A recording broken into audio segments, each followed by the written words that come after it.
اور پھر رفتہ رفتہ تمہاری نظر حرام پر بھی پڑنا شروع ہو جائے گی۔ اب اگر قصداً حرام پر نظر ڈالو گے تو یہ بہت بڑا گناہ ہے، اور بہت ممکن ہے کہ تمہارا دل حرام شے پر فریفتہ ہو جائے اور تم تباہی کا شکار ہو جاؤ، کیونکہ روایات میں وارد ہے بعض اوقات بندہ کسی شے پر نظر ڈالتا ہے تو اس سے اس طرح اثر قبول کرتا ہے جس طرح چمڑا عملے وباغت سے رنگ کو، اور اگر اس طرف دیکھنا حرام نہ ہو بلکہ مباح ہو سکتا ہے کہ تمہارا دل مشغول ہو جائے اور اس کے سبب تمہارے دل میں طرح طرح کے وسوسے اور خطرات آنے شروع ہو جائیں، اور شاید وسوسے کی چیزوں تک عملی طور پر نہ پہنچ سکو، اور اس طرح وسوسوں کا شکار ہو کر نیکیوں سے رہ جاؤ۔ لیکن اگر تم نے کسی طرف دیکھا ہی نہیں تو ہر فتنے، وسوسے اور خطرے سے محفوظ رہوگے اور اپنے اندر راحت و نشاط محسوس کرو گے۔ اس چیز کو حضرت عیسیٰ علیہ السلام نے ان الفاظ میں ادا فرمایا ہے: اپنے آپ کو نظر حرام سے پوری احتیاط سے بچاؤ، کیونکہ ایسی بد نظری دل میں شہوت کی تخم ریزی کرتی ہے اور اس گناہ کا ارتکاب کرنے والے کو فتنے میں مبتلا کر دیتی ہے۔ حضرت ذوالنون مصری رحمۃ اللہ تعالیٰ علیہ کا ارشاد ہے: آنکھ کو نظر حرام سے روکنا شہوات سے بچنے کا بہترین طریقہ ہے۔ کسی شاعر نے کیا اچھا کہا ہے: اگر تم اپنی آنکھ کو کھلا چھوڑ دو گے تو رنگا رنگ نظارے ایک روز تمہیں مشقت میں ڈال دیں گے۔ تم وہ اشیاء دیکھو گے کہ نہ تو ان تمام پر تم کو قدرت ہوگی اور نہ ان میں باس سے صبر ہو سکے گا۔ جب تم ہر وقت نظر نیچی رکھو گے اور اسے بے فائدہ اور لا یعنی چیزوں پر نہیں ڈالو گے تو تمہارا سینہ وساوس سے صاف رہے گا، دل فارغ ہوگا اور خطرات سے راحت میں رہو گے، تمہارا نفس آفات سے سلامتی میں رہے گا اور کسب حسنات کی طرف زیادہ توجہ دے سکو گے۔ اس نقطۂ جامع کو خوب سمجھ لو، واللہ تعالیٰ الموفق۔ اور تحدید اس جملے میں ہے: اللہ خبیر بما تصنعون۔ دوسری جگہ فرمایا، ترجمہ: اللہ تعالیٰ خائن آنکھوں کو اور سینوں میں پوشیدہ باتوں کو جانتا ہے۔ حق تعالیٰ کا خوف رکھنے والے کے لیے یہ تنبیہ اور تحدید کافی ہے۔ دوسرا اصول، اس سلسلے میں دوسرا اصول وہ ہے جو حضور نبی کریم صلی اللہ تعالیٰ علیہ وآلہ وسلم سے مروی ہے کہ آپ نے فرمایا: غیر محرم عورت کے حسن و جمال پر نظر ڈالنا ابلیس کے زہر میں بجھے ہوئے تیروں میں سے ایک تیر ہے، تو جو شخص ایسا کرنا ترک کر دے گا اللہ تعالیٰ اسے سرور آمیز عبادت کا مزہ چکھائے گا۔ عبادت میں حلاوت اور مناجات میں لذت عابدین کے نزدیک ایک بہت بڑی چیز ہے، اور یہ اصول ایک تجربہ شدہ اصول ہے۔ جو بھی اس پر عمل کرے گا اسے خود اس کی تحقیق ہو جائے گی۔ بلا شبہ جب کوئی شخص نظر کو لاجائنی اور بے فائدہ امور سے باز رکھے گا تو وہ عبادت میں لذت اور طاعت میں حلاوت اور دل میں صفائی محسوس کرے گا جس سے قبل ازیں خالی تھا۔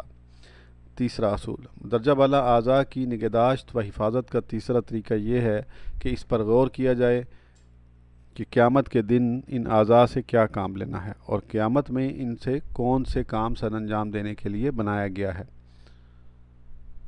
اگر یہ کام اس کام کے قابل نہ رہے تو سخت حسرت و خسارہ اٹھانا پڑے گا۔ یہ خیال دل میں جاگزیں ہو جانے سے بھی ان کی نگہداشت ہو سکتی ہے۔ پاؤں تو فردوس بری کے باغات و محلات میں چرنے پھرنے کے لیے بنائے گئے ہیں، اور ہاتھ جنت میں شراب طہور کے چھلکتے جام پکڑنے اور میوہ جات توڑنے کے لیے دیے گئے ہیں، اور آنکھ دیدار الہی سے لطف اندوز ہونے کے لیے عطا ہوئی ہے۔ اعلیٰ حاصل قیاس باقی اعضاء بھی علیحدہ علیحدہ کاموں کے لیے بنائے گئے ہیں، اور ان مذکورہ مقاصد سے دونوں جہانوں میں اور کوئی اعلیٰ اور افضل مقصد نہیں ہو سکتا۔ لہذا جن چیزوں کو اعلیٰ ترین مقاصد کے لیے تیار کیا گیا ہو انہیں لازماً فضول و نامناسب افعال و حرکات سے محفوظ رکھنا چاہیے۔ اگر تم ان مذکورہ 3 اصولوں پر کاربند ہو جاؤ گے تو انشاءاللہ تعالی ہر فضول و حرام چیز سے بچے رہو گے۔ واللہ ولی التوفیق وہو حسبی و نعم الوکیل۔ فصل دوم، کان کے بیان میں۔ کان کو بھی بری اور فضول باتوں کے سننے سے محفوظ رکھنا ضروری ہے، اور اس کا ضروری ہونا 2 وجہ سے ہے۔ ایک تو اس لیے کہ روایت میں آیا ہے کہ سننے والا بھی کلام کرنے والے کے ساتھ شریک ہوتا ہے۔ کسی شاعر نے اس چیز کو ان درجہ ذیل اشعار میں بیان کیا ہے: افراط و تفریط سے بچ کر درمیانی راہ چلنے کی کوشش کرو اور شبہ والی جانب سے دور رہو۔ اپنے کان کو بری باتیں سننے سے روکے رکھو جس طرح زبان کو بری گفتگو سے، کیونکہ اگر تم خلاف شرع باتیں سنو گے تو یاد رکھو کہ تم بھی کہنے والے کے ساتھ شریک سمجھے جاؤ گے۔ بری باتیں سننے سے پرہیز کی دوسری وجہ یہ ہے کہ اگر تم انہیں سنو گے تو دل میں وسوسے اور خیالات پیدا ہوں گے، اس طرح تمام خیالات میں مستغرق ہو جاؤ گے اور اس صورت میں لازماً عبادت میں غیر معمولی رکاوٹ پیدا ہوگی۔ پھر اے عزیز، تو جان کہ جو گفتگو انسان کے دل اور زبان تک پہنچتی ہے اس کی خاصیت ایسی ہے جیسے پیٹ میں طعام، اور سب جانتے ہیں کہ بعض کھانے نقصان دہ اور بعض نفع دینے والے ہوتے ہیں، بعض کھانے جسم کی غذا بنتے ہیں اور بعض زہر کی مانند برا اثر کرتے ہیں۔ ٹھیک اسی طرح اچھی اور پاکیزہ گفتگو سے ایمان تازہ ہوتا ہے اور بری گفتگو سے مردہ ہو جاتا ہے، بلکہ طعام کی نسبت کلام کا اثر زیادہ ہوتا ہے اور زیادہ دیر باقی رہتا ہے، اس لیے کہ نقصان دہ طعام معدے سے نیند وغیرہ کے ذریعے زائل ہو جاتا ہے اور بسا اوقات اس کا اثر کچھ وقت باقی رہنے کے بعد ختم ہو جاتا ہے۔ اگر اثر زائل نہ بھی ہو تو دوا کے ذریعے زائل کیا جا سکتا ہے، لیکن بعض باتیں بسا اوقات انسان کے دل میں اس طرح جاگزیں ہو جاتی ہیں کہ بھولتی ہی نہیں۔ اگر وہ خراب اور ناروا ہوں تو انسان کو ہمیشہ ان کا تصور خرابی میں ڈالے رکھتا ہے اور ان کی وجہ سے دل وسوسوں کی آماج گاہ بنا رہتا ہے۔ حالانکہ ان خیالات سے دل کو پاک رکھنا ضروری ہوتا ہے۔ ایسے وساوس سے دل کو محفوظ رکھنے کے لیے حق تعالیٰ کی مدد طلب کرنی چاہیے، کیونکہ بسا اوقات یہ وسوسے کسی بلا اور آفت میں مبتلا کر دیتے ہیں اور انسان کے احساسات کو خواہ مخواہ حرکت دیتے رہتے ہیں، یہاں تک کہ بندہ ان کے سبب کسی بڑی آفت میں مبتلا ہو جاتا ہے۔ لیکن اگر انسان اپنے کانوں کو فضول و لایعنی باتوں کے سننے سے محفوظ رکھے تو بہت سی آفات سے آرام میں رہتا ہے۔ عقل مند کو چاہیے کہ اس میں غور کرے۔ وباللہ التوفیق۔ تیسری فصل زبان کے بیان میں۔ پھر زبان کی حفاظت و نگہداشت اور فضولیات و لغویات سے اسے باز رکھنا بھی ضروری ہے، کیونکہ زیادہ سرکشی و بے دریغی اور سب سے زیادہ فساد و نقصان اسی عضو زبان سے رونما ہوتا ہے۔ حضرت سفیان بن عبداللہ رضی اللہ تعالیٰ عنہ سے مروی ہے کہ میں نے ایک دفعہ دربار رسالت میں عرض کیا، یا رسول اللہ، آپ میرے لیے سب سے زیادہ خطرناک اور نقصان دہ کس چیز کو قرار دیتے ہیں؟ تو حضور علیہ الصلوۃ والسلام نے اپنی زبان مبارک پکڑ کر ارشاد فرمایا کہ اسے۔ حضرت یونس بن عبداللہ قدس سرہ فرماتے ہیں کہ میرا نفس بصرے جیسے گرم شہر میں سخت گرمی کے دنوں میں روزہ رکھنے کی طاقت تو رکھتا ہے، لیکن فضول گوئی سے زبان کو روکنے کی طاقت نہیں رکھتا۔ تو معلوم ہوا کہ زبان سے زیادہ ضرر رساں اور خطرناک ہے، لہذا اس کی حفاظت بہت ضروری اور اس پر کنٹرول کرنے کے لیے بڑی کوشش و جدوجہد کی ضرورت ہے۔ ہم یہاں اس کی حفاظت کے 3 اصول بیان کرتے ہیں۔ پہلا اصول وہ جو سیدنا حضرت ابو سعید خدری رضی اللہ تعالیٰ عنہ سے مروی ہے کہ انسان روزانہ صبح جب بیدار ہوتا ہے تو تمام اعضاء زبان سے مخاطب ہو کر اس امر کی اسے تاکید کرتے ہیں کہ دن کی درستی و صداقت پر قائم رہنا اور بیہودہ و فضول گوئی سے بچے رہنا، کیونکہ اگر تو درست اور ٹھیک رہے گی تو ہم بھی درست رہیں گے، اور اگر تو کجروی کے راستے پر چلے گی تو ہم بھی کجروی کے راستے پر چل پڑیں گے۔ میں کہتا ہوں کہ اس کلام کے معنی یہ ہیں کہ زبان کی بری باتیں انسان کے اعضاء پر باقی اعضاء پر اثر انداز ہوتی ہیں، اچھی باتیں تو مزید توفیق خداوندی کے حصول کا ذریعہ بنتی ہیں اور بری ذلت و خواری کا باعث۔ اس سلسلے میں حضرت مالک بن دینار رحمۃ اللہ تعالیٰ علیہ سے جو منقول ہے وہ بھی اس معنی کی تائید کرتا ہے۔ آپ فرماتے ہیں، جب تم اپنے دل میں کساوت، بدن میں سستی اور رزق میں تنگی محسوس کرو تو سمجھ لو کہ تم سے کہیں فضول اور لا یعنی کلمے نکل گئے ہیں، جس کا یہ نتیجہ ہے۔ دوسرا اصول، وقت بہت قیمتی شے ہے، اس کی قدر کرنا بہت ضروری ہے، اور ذکر الہی کے سوا اکثر اوقات بندے سے لغو اور بیکار باتیں ہو جاتی ہیں اور ان میں پڑھ کر وقت ضائع ہو جاتا ہے۔ حضرت حسان بن سنان رحمۃ اللہ علیہ سے مروی ہے کہ آپ ایک بالا خانے کے پاس سے گزرے تو اس کے مالک سے دریافت کیا، یہ بالا خانہ بنائے تمہیں کتنا عرصہ گزرا ہے؟ یہ سوال کرنے کے بعد آپ دل میں سخت نادم ہوئے اور نفس سے مخاطب ہو کر یوں فرمایا، اے مغرور نفس، تو فضول و لا یعنی سوالات میں وقت عزیز کو ضائع کرتا ہے۔ پھر اس فضول سوال کے کفارے میں آپ نے 1 سال روزے رکھے۔ وہ لوگ کس قدر خوش نصیب ہیں جو وقت عزیز کی قیمت جان کر اس کی قدر کرتے ہیں اور اپنی اصلاح نفس میں مصروف رہتے ہیں، اور کتنے بدقسمت اور احمق ہیں وہ لوگ جنہوں نے زبان کی لگام ڈھیلی چھوڑ رکھی ہے اور لغویات میں مشغول رہتے ہیں۔ کسی شاعر نے کیا ہی اچھا کہا ہے، جب تمہارا دل دنیاوی تفکرات سے خالی اور راحت میں ہو تو ایسے وقت کو غنیمت جانو اور رات کی تاریکی میں نوافل میں مصروف رہو، اور اگر کسی وقت لغو و باطل سخن زبان سے نکالنے لگو تو زبان کو اس سے روک لو اور اس کی جگہ رب تعالیٰ کی تسبیح و تقدیس زبان سے ادا کرو، کیونکہ لغو و باطل گفتگو سے سکوت و خاموشی ضروری ہے، اگرچہ تم کتنے ہی صاف زبان کیوں نہ ہو۔ تیسرا اصول، حفظ زبان سے اعمال صالح کی حفاظت ہوتی ہے، کیونکہ جو شخص زبان کی نگہداشت نہیں کرتا بلکہ ہر وقت گفتگو میں مصروف رہتا ہے تو لا محالہ ایسا شخص لوگوں کی غیبت میں مبتلا ہو جاتا ہے۔ مشہور فقرہ ہے، یعنی زیادہ گو زیادہ غلطیاں کرتا ہے، اور غیبت اعمال صالح کو اس طرح تباہ کرتی ہے جس طرح آسمانی بجلی، اور غیبت کرنے والے آدمی کے اعمال اس طرح ضائع ہوتے ہیں جس طرح وہ منجنیق ایک طرح کی توپ میں رکھ کر مشرق و مغرب اور جنوب و شمال میں پھینک دیے جائیں۔ منقول ہے کہ حضرت امام حسن بصری رحمۃ اللہ تعالیٰ علیہ کو کسی شخص نے کہا کہ فلاں شخص نے آپ کی غیبت کی ہے، تو آپ نے غیبت کرنے والے آدمی کو کھجوروں کا ایک تھال بھر کر روانہ کیا اور ساتھ کہلا بھیجا کہ سنا ہے تو نے مجھے اپنی نیکیاں ہدیہ کی ہیں تو میں نے ان کا معاوضہ دینا بہتر جانا۔ حضرت عبداللہ بن مبارک رحمۃ اللہ علیہ کے سامنے کسی نے غیبت کا ذکر کیا تو آپ نے فرمایا، اگر میں کسی کی غیبت کرنا درست جانتا تو اپنی ماں کی غیبت کرتا، کیونکہ سب سے زیادہ میری نیکیوں کی مستحق وہ ہے۔ نقل ہے کہ ایک دفعہ حضرت حاتم اصم رحمۃ اللہ علیہ کی نماز تہجد فوت ہو گئی تو آپ کی بیوی نے آپ کو اس پر آر دلائی۔ آپ نے جواب دیا کہ گزشتہ شب ایک جماعت ساری رات نوافل میں مصروف رہی ہے اور صبح انہوں نے میری غیبت کی ہے، تو ان کی اس رات کی عبادت قیامت کے روز میرے اعمال کے ترازو میں رکھ دی جائے گی۔ چوتھا اصول، زبان کی نگہداشت کرنے سے انسان دنیا کی آفات سے سالم رہتا ہے۔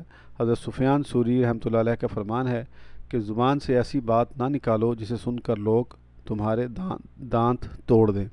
ایک اور بزرگ فرماتے ہیں، اپنی زبان کو بے لگام نہ چھوڑو تاکہ تمہیں کسی فساد میں مبتلا نہ کر دے۔ ایک اور بزرگ فرماتے ہیں، اپنی زبان کی حفاظت کرو اور بے جا باتیں نہ کرو، کیونکہ بسا اوقات گفتگو آفت میں پڑنے کا باعث بن جاتی ہے۔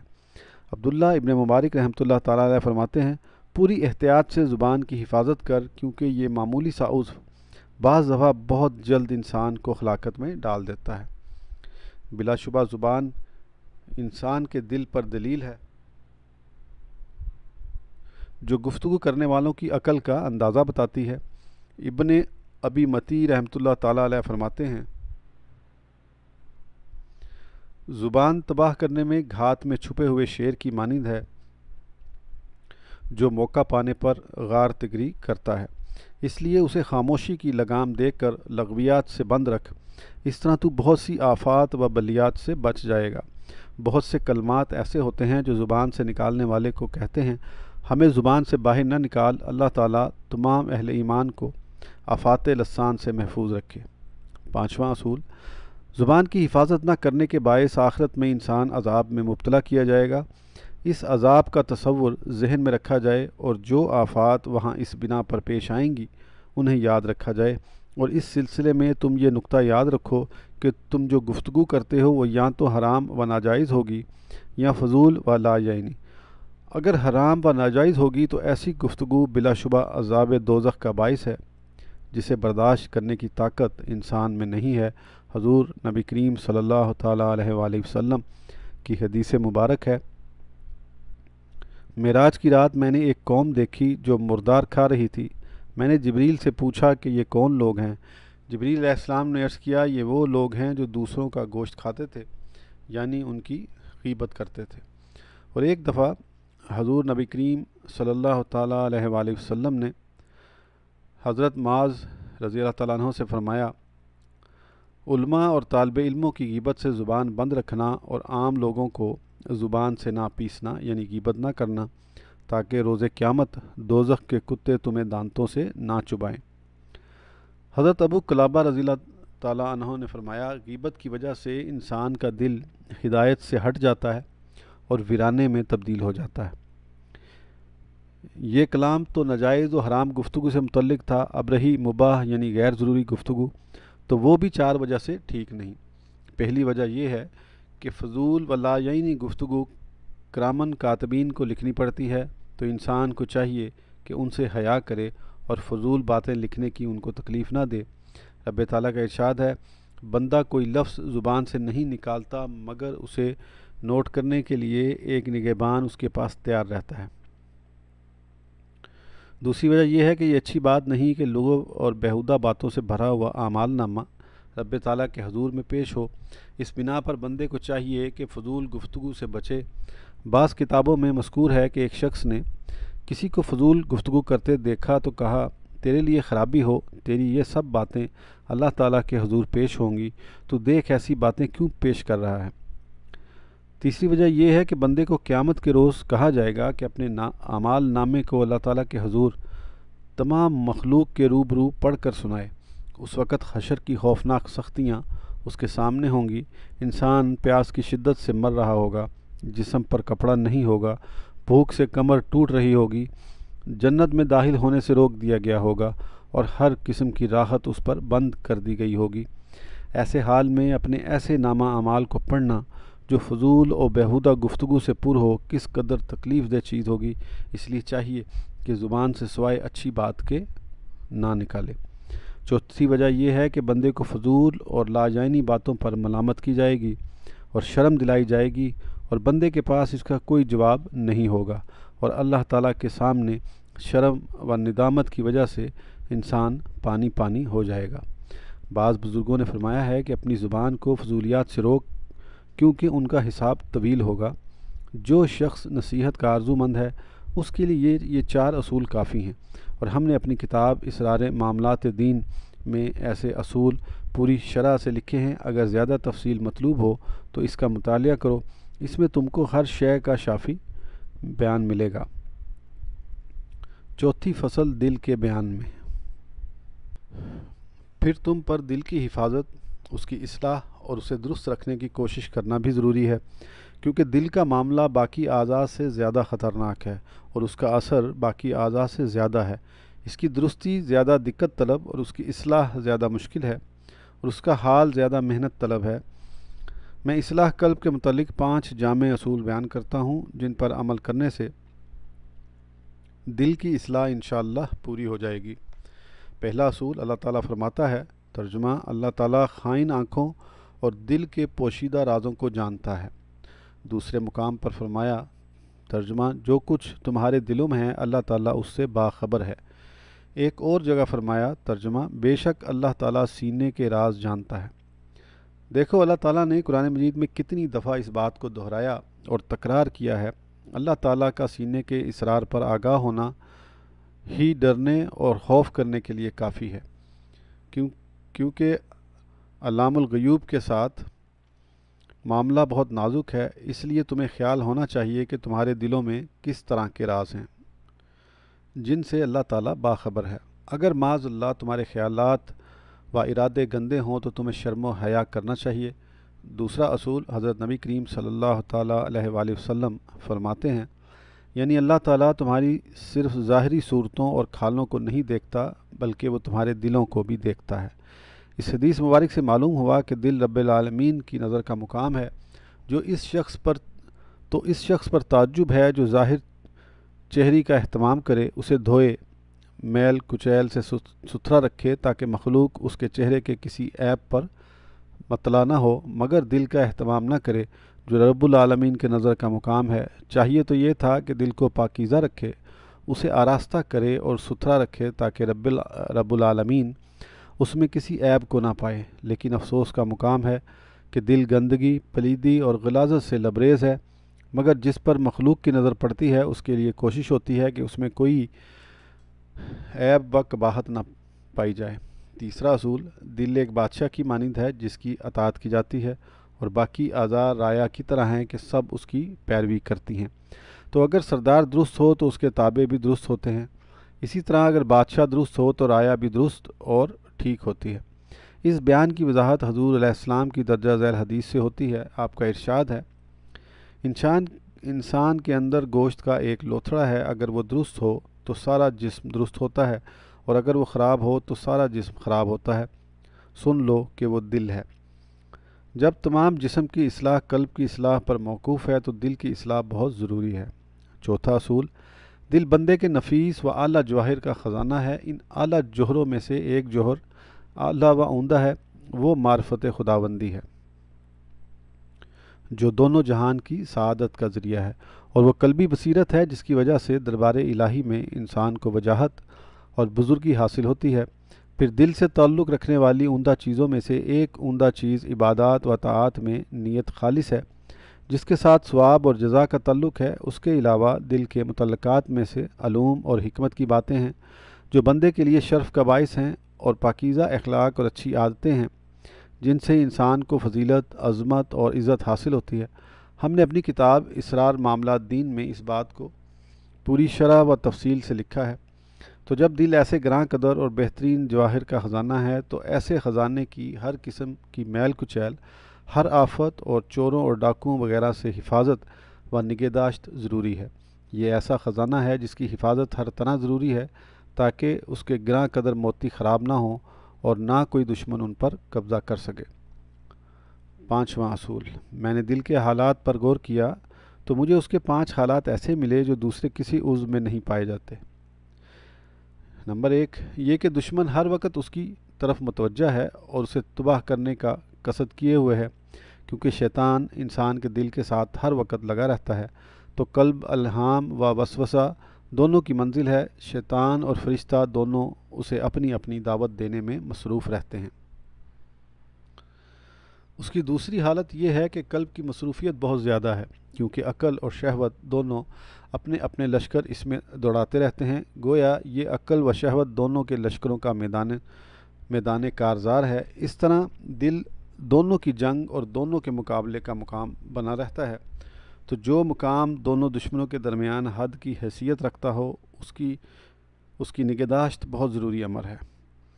اس کی تیسری حالت یہ ہے کہ اس کے عوارض و لواحقات بہت زیادہ ہیں، اس لیے کہ وسوسے و خطرات تیروں کی مانند ہیں جو ہمیشہ اس پر برستے رہتے ہیں، یا بارش کی طرح ہیں کہ ہمیشہ اس پر گرتے رہتے ہیں، کبھی بند نہیں ہوتے، اور انسان کو یہ طاقت نہیں کہ انہیں روک یا بند کر سکے۔ اور دل کوئی آنکھ کی طرح تو ہے نہیں کہ خطرے کے وقت اسے بند کر لیا جائے اور بوقت امن کھول لیا جائے۔ نیز یہ قلب کسی تنہا مقام میں بھی نہیں، اور نہ یہ کہیں رات کی تاریکی میں مخفی ہے کہ دشمن اسے نہ پا سکیں، اور نہ یہ زبان کی مانند دانتوں اور ہونٹوں کی حفاظت میں ہے کہ تو اسے بچا سکے اور محفوظ رکھ سکے، بلکہ دل تو خطرات و وساوس کا نشانہ ہے، اور تم ان خطرات و وساوس کو روکنے کی پوری قوت